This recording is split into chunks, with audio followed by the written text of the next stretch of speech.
Hello, Resourced and Resourceful Leadership podcast listeners. Before we move into today's episode, I did want to share a heads up about the content. In this episode, I touch lightly on themes related to sexual violence and intimate partner violence or domestic violence. I talk about these things generally in the context of a new role that I am taking on as an interim executive director, and in part in terms of life experiences that have made me care about these issues. But it is not something that I go into depth around. I am sharing just so you have full choice before you listen. All right, let's get to it. Welcome to Resourced and Resourceful Leadership, a podcast for people who care about the world and their impact in it. I'm Dr. Christine Pettit, and I am so appreciative that you're here today. Thank you. In this episode, I'm going to talk about a few things, and I want to acknowledge that, or celebrate, that there are 7 episodes to go, 7 including this one, until I meet my goal of releasing 1 podcast a week for a year. So this is episode 47, and I'm recording weekly, or at least publishing weekly, up until episode 52. After that, I think I will still keep the podcast, but I won't be doing it weekly, and at least not in the time being. And I will be thinking about what is a sustainable rate for me to do it alongside some of the other things that I'd like to prioritize. So that said, I really appreciate you being here and along for the journey. So the things I'm going to talk about in this episode today are starting a new interim executive director role. I have a poem to share with you from La La La Lunch. We're going to talk a bit about asking good questions, and one question in particular, what do you mean by that, and how powerful that question can be. And then I have a little movie plug for you at the end for the movie American Agitators. So that's the focus for today. So last week I teased a little bit that I would be starting a new interim executive director role. And so the news is official that I started at the WomenShelter of Long Beach just this week on Monday. And I'm so excited to be there. As I was applying for the position and going through it, I was connecting it back to my history of actually my entry point into nonprofit work. And I didn't really even know that was where I was headed. But my entry point into nonprofit work was at the Center Against Rape and Domestic Violence in Corvallis, Oregon. And I started out as a volunteer. I randomly went to like a student resource center or a volunteer center on campus at Oregon State University, where I was at the time, and saw that there was this opportunity to volunteer at the Center Against Rape and Domestic Violence, aka CARDV, CARDV. And so I went through the training to be a volunteer when I was a sophomore in college, and worked the hotline. And I remember being in the shelter. I don't think I had regular shifts at the shelter, but I was a hotline and shelter volunteer. And then in the summer, I worked briefly as an administrative assistant. And there was a lot going on in my life at the time, so I kind of fizzled out of the administrative assistant role early. I was also in transition. I was leaving Oregon to come to California for what was supposed to be 9 months. Turns out I've been here now for 27 years in September. Is that right? Yeah, 27 years. So that's also been interesting, is to think back, like, this experience that I can share. It's nearly 3 decades ago, but I did have that experience of going through training, of answering hotline calls, and a lot because the administrative assistant role also answered the hotline during the day. So that was a part of my reality, and I think I was attracted to that volunteer role and working with CARDVA because of my own experiences growing up a girl and feeling sexualized from a young age, and violence had been part of my family. My mom experienced sexual violence. So it was just something that I was aware of, and I feel like I was bombarded with statistics about the prevalence of rape and sexual assault in particular as a college student, as a woman in college. So I think that's what attracted me into that space. And I found it really rewarding. And I remember liking the team of people I worked with. I also found it really hard to answer the phone and hear about the domestic violence that was happening, the violence that was happening in people's homes and that they were experiencing. I remember meeting a mom and her son in the shelter. I remember learning the word llaves, keys, in Spanish from her. And I'm not going to use this episode to share the horrible things that I heard and learned as part of that experience, but it definitely stuck with me. And I found it difficult to work in that space at the time, I think, because it was hard and because I had a lot of healing to do myself. And so now here I am, almost 30 years later, and I mean, I've definitely been involved in issues related to violence over the years, sexual assault and domestic violence. I worked at the Women's Resource Center, what was the Women's Resource Center at Cal State LA, and did events like put on Take Back the Night and did domestic violence awareness and different projects and things like that.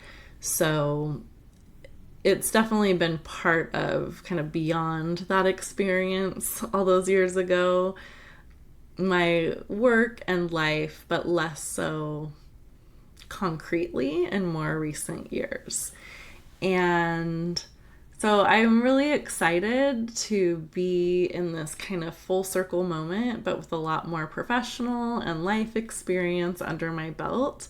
And also having an interim executive director position already under my belt. I feel so much more calm coming in to this organization and into this role at this time than I did even in my previous interim role. I think that also is because there's a lot more calm and space in my life right now than there was even when I started that interim role back in October of 2024.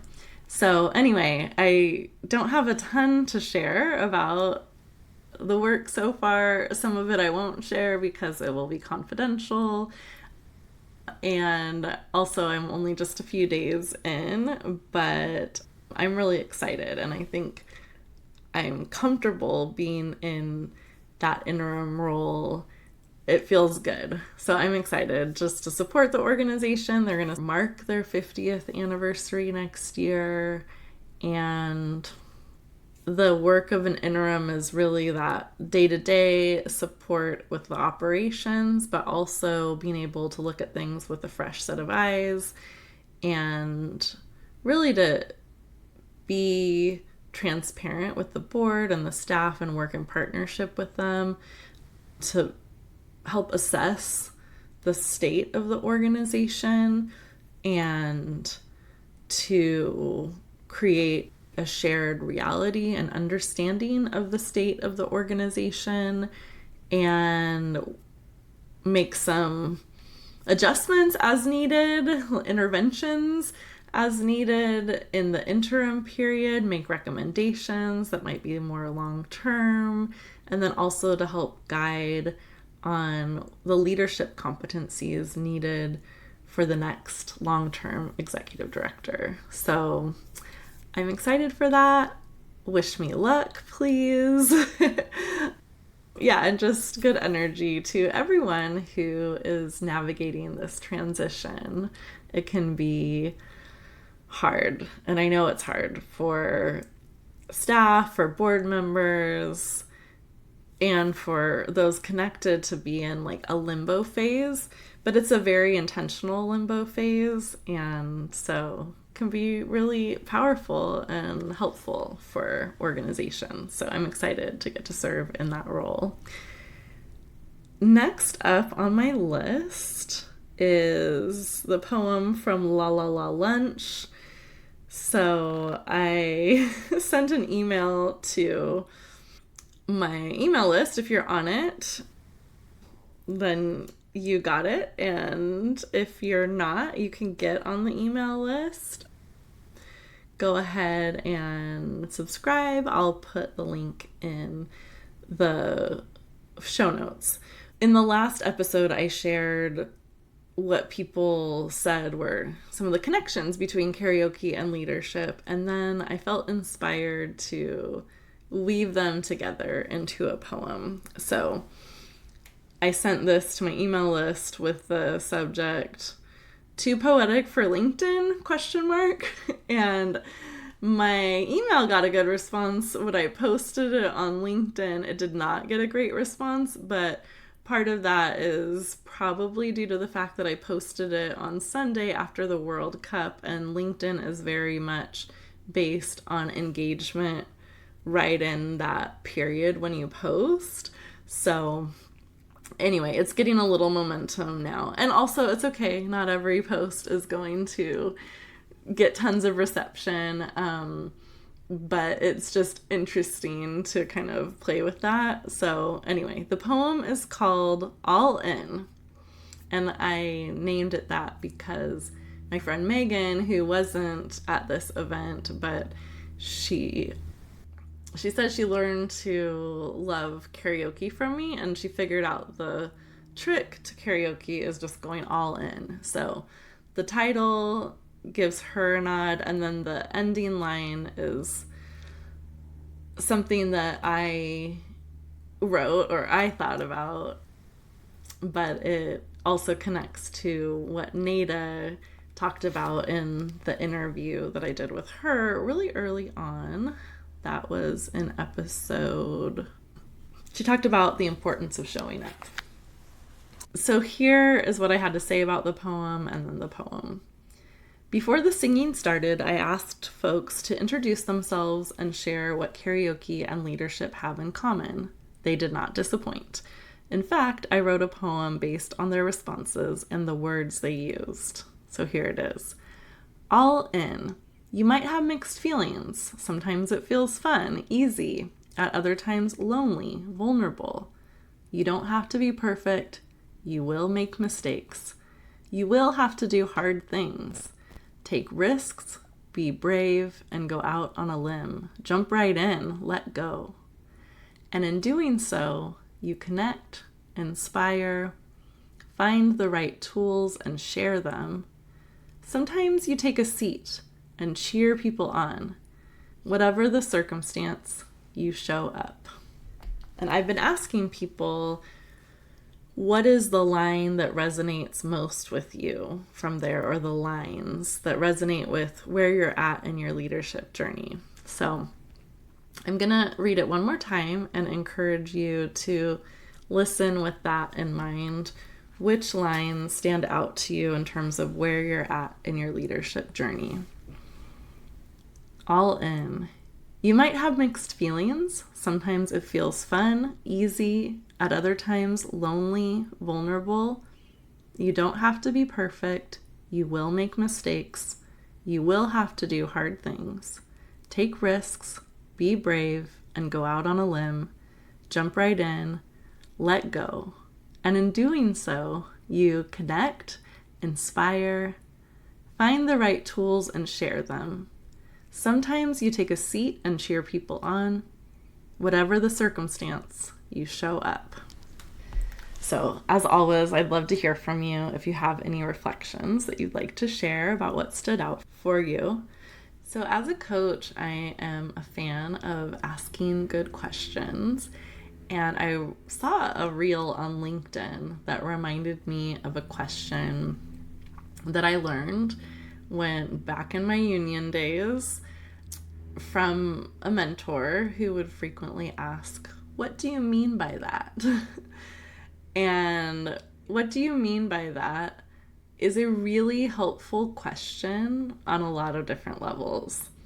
So on one really basic level, it's a great question to show that you're curious, that you're seeking to understand, that you're not taking what someone says at face value. Not that you are questioning them, but you're allowing more space than just running through what you said, or than just running what they said through your own filter and making meaning from it, as we do when in language and conversation.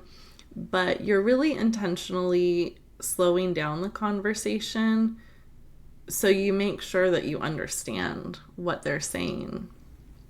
Sometimes people might have catchphrases or, just talk about things and assume there's a shared understanding when there's not. For example, if I said to you, "I want you to treat me with respect." Well, what do you mean by that? What does respect mean to you? Those are things that I've talked about too when identifying core values or organizational practices. Something I learned from a previous organization I was in is that we came up with kind of like these working principles and we loved them. There was a lot of agreement on them, but we weren't detailed about what that looked like in practice and the behaviors connected to it. So again, if I say mutual respect as a value, like we're going to show each other mutual respect, well, what feels like respect to me may feel different to you. And there's a whole bunch of other ways this could be applied, but just as an example, the idea is to not just assume you know what somebody means, but actually to be curious, to show that curiosity, and really to understand them, to seek to understand them through asking them to just break it down a little bit further.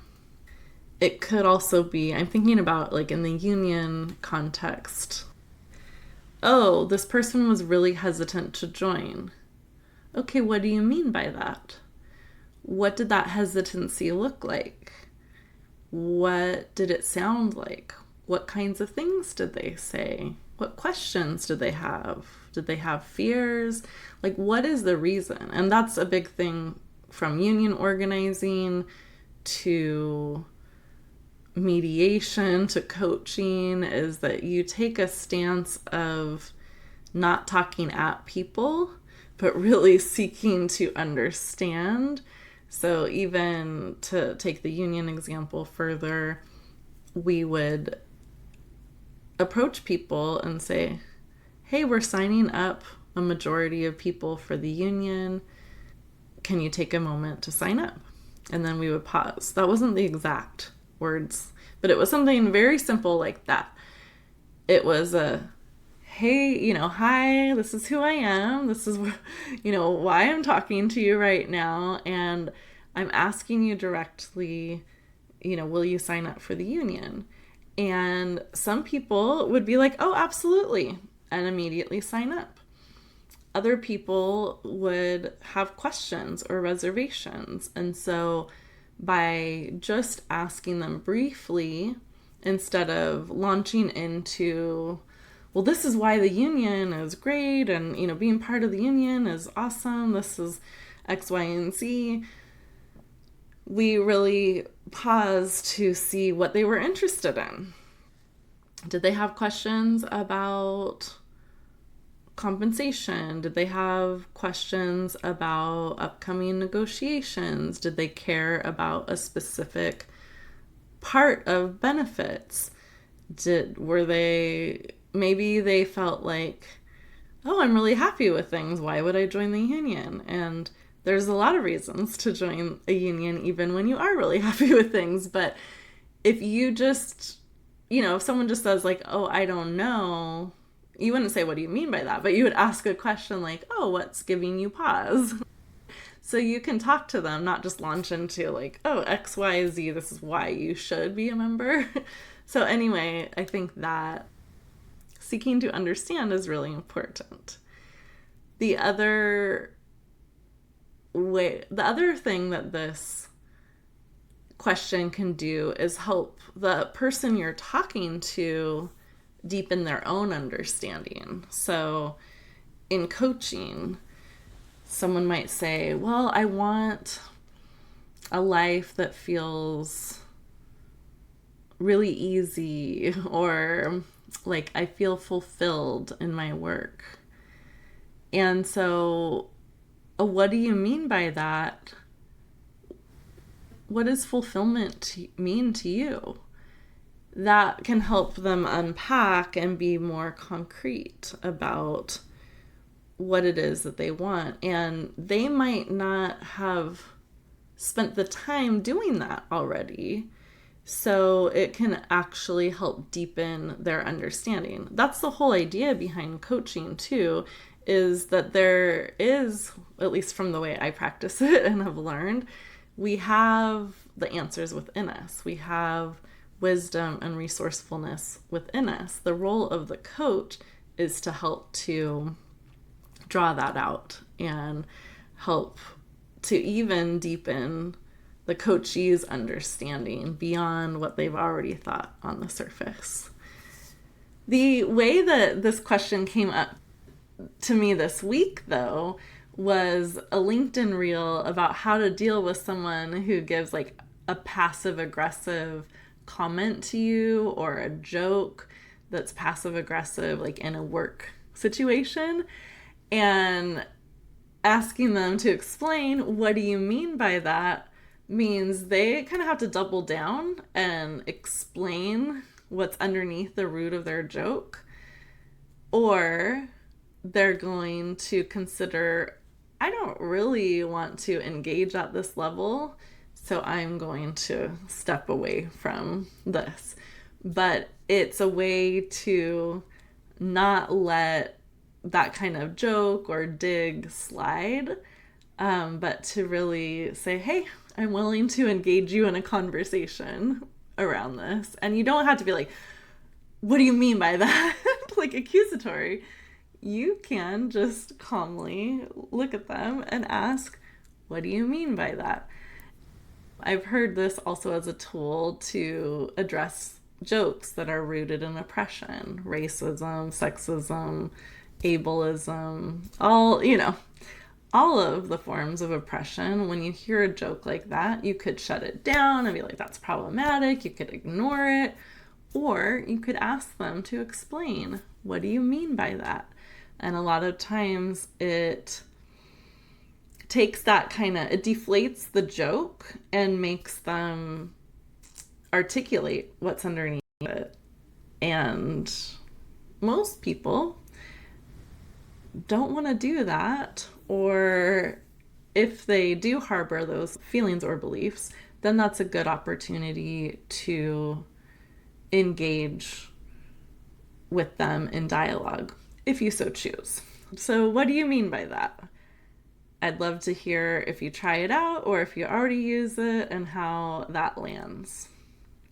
Moving on to the movie plug portion of this episode, I got to see American Agitators this weekend, and I highly recommend you check out the website, follow them on social media, and look for screenings and look for it to be more widely available. Right now, they're doing kind of a theatrical release and different screenings. It's a documentary connected to the labor movement, and it's shaped around the legacy of Fred Ross Sr., a project that was started by Fred Ross Jr. and some collaborators, and that was really carried through to fruition in part by Margot Feinberg, who was the attorney I worked with when I was president of the UAW local that I was a leader in many years ago.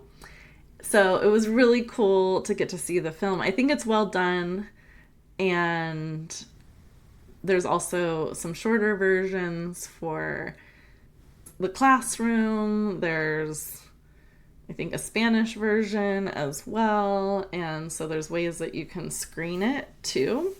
I think I will go into it a bit more in a future episode, because one of the things they handed out at the screening was axioms for organizers, and I want to share some of them.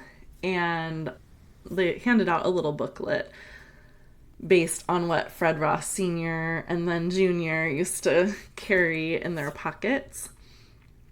And anyway, there's a lot of wisdom there, and a lot of it is things that I learned, but I didn't really know the lineage of it. And, you know, the other thing I like about this film is, as I talked about in episode 31, Beyond a Single Leader, I talked about the importance of not putting one leader on a pedestal.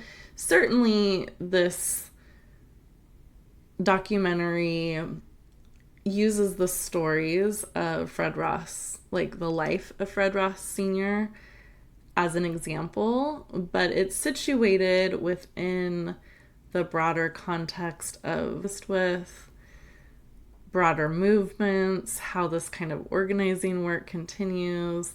And I like the axioms for organizers booklet part of it too, because, you know, right now there's so much that's relevant in terms of organizing our communities, fight for democracy, to support one another. And anyway, there's just a lot of good gems in there, so I'd like to share more about those. Maybe I'll do that in the next episode. But for now, I am getting ready to take my daughter, Ellie, to a Taylor Swift cover band, the New Romantics, in the park nearby. So I'm going to wrap up for now. I'll come back and edit this, and you'll get a slightly more polished version on Thursday when it comes out. So thanks again for listening in today. If you want to hear more of the Resourced and Resourceful Leadership podcast, please follow or subscribe to the show wherever you get your podcasts. To support the show, please leave a 5-star review and share the show with a few people who you think would appreciate it. And please check out the link to SpeakPipe in the show notes. I'd love it if you left me a message about what stood out to you from the show or topics you'd like me to cover in future episodes. And remember that I gave you that question of which of the lines resonate with your leadership journey right now. So that's your coaching question for today. And then you have a coaching question that you can play with asking some more. It doesn't have to be coaching, but a question that helps pull out more information and understanding. What do you mean by that? So thanks again, and take good care.